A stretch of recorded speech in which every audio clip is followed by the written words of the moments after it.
দেশের ঐতিহ্যকে স্মরণ করে বিভিন্ন দেশে পালিত হয় পহেলা বৈশাখ। প্রবাসী বাঙালিরা নানা আয়োজনে বরণ করে নেয় নতুন বছরকে।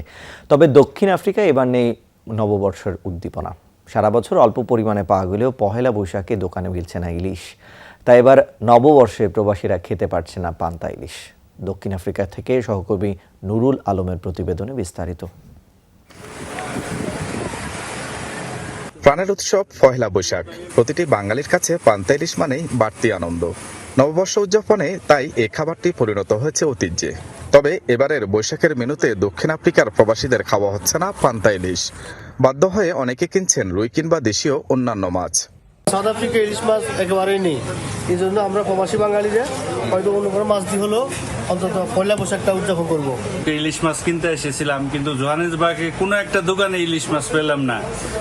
তো কি করার আছে, ইলিশ মাছ না পেয়ে এই রুই মাছটা নিয়ে যাচ্ছি বাংলা নববর্ষ পালন করার জন্য। ইলিশ মাছ পাইতেছি না, রুই মাছ হলো নিতে হইব। দূর দূরান্ত থেকে অনেকে আসছেন জোহানেসবার্গের বাংলাদেশি পণ্যের দোকানগুলোতে। তবে ইলিশ না পেয়ে অনেকেই ফিরেছেন খালি হাতে।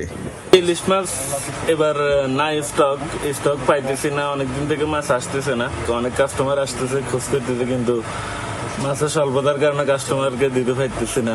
বিক্রেতারা বলছেন বছরের এই দিনে প্রচুর চাহিদা থাকে ইলিশের। তবে পণ্যের খালাসজনিত সমস্যা থাকায় এই সপ্তাহে পৌঁছায়নি দেশীয় কোনো মাছ। আমদানিকারকরা জানান আগামী সপ্তাহে বাজারে মাছ মিলবে পর্যাপ্ত। বাংলাদেশি প্রবাসীদের জন্য আসলে ইলিশ মাছের চাহিদা খুব বেশি, কিন্তু আমরা চাহিদার মধ্যে সে পূরণ করতে পারতেছি না। আমরা আসলে বাংলাদেশ থেকে ইনপুট হচ্ছে না, তারপর মায়ানমার থেকে ইনপুট হচ্ছে না। আগে তো এখন প্রতিদিনে কাস্টমার আসতেছে ইলিশ মাছের জন্য। আমাদের এখানে পয়লা বৈশাখ উপলক্ষে অনেক লোকজন আসছে, কিন্তু আমাদের আনফর্চুনেটলি আমাদের কন্টেনার না আসার কারণে আমরা মানুষকে সেভাবে সাপোর্ট দিতে পারতেছি না এখন।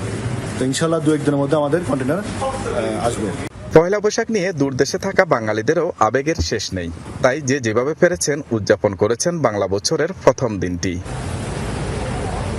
নুরুল আলম, যমুনা নিউজ, দক্ষিণ আফ্রিকা।